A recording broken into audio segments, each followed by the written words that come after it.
Olá, galerinha, bom dia, tudo bem com vocês? Hoje, em língua portuguesa, nós veremos uma lição. É o capítulo 8 do módulo 3. Criança também tem direitos e deveres. Direitos e deveres todos nós temos. Você, por exemplo, tem o direito à educação, mas também tem o dever de respeitar as regras da escola e todos que trabalham ou estudam neste local. A escola é um ótimo lugar para percebermos exatamente isso. Criança também tem direitos e deveres. Todas as crianças precisam cumprir alguns deveres. Cite algumas regras que você deve obedecer em casa e na escola. Então, todo mundo sabe, né? Que no dia a dia a gente tem regras a ser cumpridas e precisa cumpri-las, né? Como seria a convivência em casa e na escola se não houvesse regra a seguir, se cada um fizesse o que quisesse e sem respeitar o outro, o lugar do outro e tudo mais? Qual a importância de haver direitos e deveres específicos para a criança? Por quê? Porque será que a criança precisa ter o direito diferente do adulto, né? Então aí nós temos a leitura, na página 34. Mesmo o trabalho infantil sendo proibido, muitas crianças trabalham em minas de carvão, cultivo de alimentos e na criação de animais em indústrias, por exemplo. O que você sabe sobre o trabalho infantil? Então vamos conversar, né? Vamos saber o que é trabalho infantil, o que acontece. O texto expositivo a seguir explica por que as crianças não devem trabalhar. 10 razões pelas quais a criança não deve ter obrigação de trabalhar. Então vocês vão ler para mim essas 10 obrigações, né? E ler com bastante atenção, com a pontuação, com tudo certinho, e depois nós vamos passar para a interpretação oral. O que você achou desse texto expositivo? Cite as duas informações mais interessantes que o texto apresentou e que você não conhecia. Aí nós temos a interpretação escrita. Contorne quantos itens são apresentados nesse texto expositivo. 1, 5, 9, 10 ou 20. De acordo com o item 1, por que as crianças podem ter o crescimento e o desenvolvimento comprometidos se trabalharem? O que fala lá no texto? O que acontece com isso? De acordo com o item 2, crianças têm a ventilação pulmonar reduzida. Isso pode causar que problema nas crianças que trabalham? No item 3, expõe que as crianças se cansam mais que os adultos. Por que isso acontece? 5. Localize no item 4 os sintomas que as crianças podem apresentar se forem expostas às pressas do trabalho, às pressões do trabalho, e sublinhe lá no texto. No item 5, cite alguns órgãos do corpo humano que ainda estão em desenvolvimento nas crianças. Contorne no texto, circula, né? Passa um lápis em volta.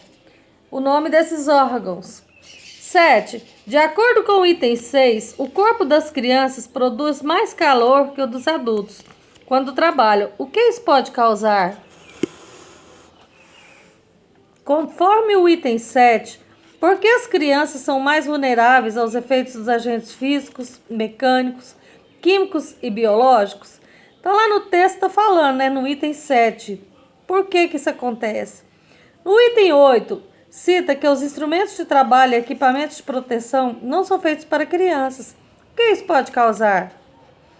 As informações do item 9 estão ligadas ao qual dos 5 sentidos? Contorne a palavra correta.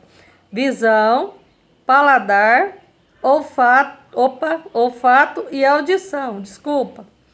De acordo com o item 10, que fases da vida de uma pessoa são afetadas pelo trabalho infantil? Então, no item 10 lá do texto fala, né? Qual é o público-alvo desse texto? Ou seja, a quem ele se destina?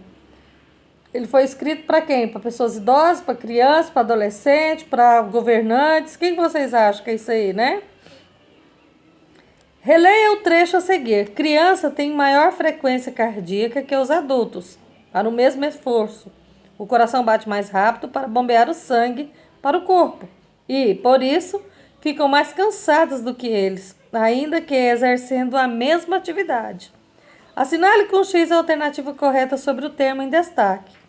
Pronome pessoal eles evita a repetição desnecessária do termo adultos, e isso contribui para a continuidade do texto.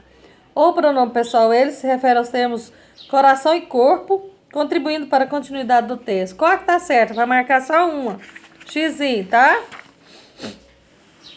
Na 14, assinale com o X o objetivo de um texto expositivo como esse que você leu. Divulgar informações sobre determinado tema ou narrar uma história fictícia. Fictícia quer dizer que não é real. Então, qual que é certo? Aí vai marcar um X e uma alternativa só. Na 15 tem um cartaz. Então, leia o cartaz e responda. Está escrito assim: vamos acabar com o trabalho infantil em defesa dos direitos humanos e da justiça social. O que as crianças de cada lado do cartaz estão fazendo? Do lado vermelho eles estão o quê? Trabalhando. E do lado amarelo eles estão indo para a escola, né? Qual a mensagem principal desse cartaz? Acabar com o quê?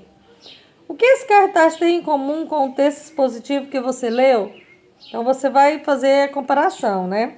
O texto expositivo tem como função divulgar informações sobre determinado tema, a fim de aumentar o conhecimento do leitor.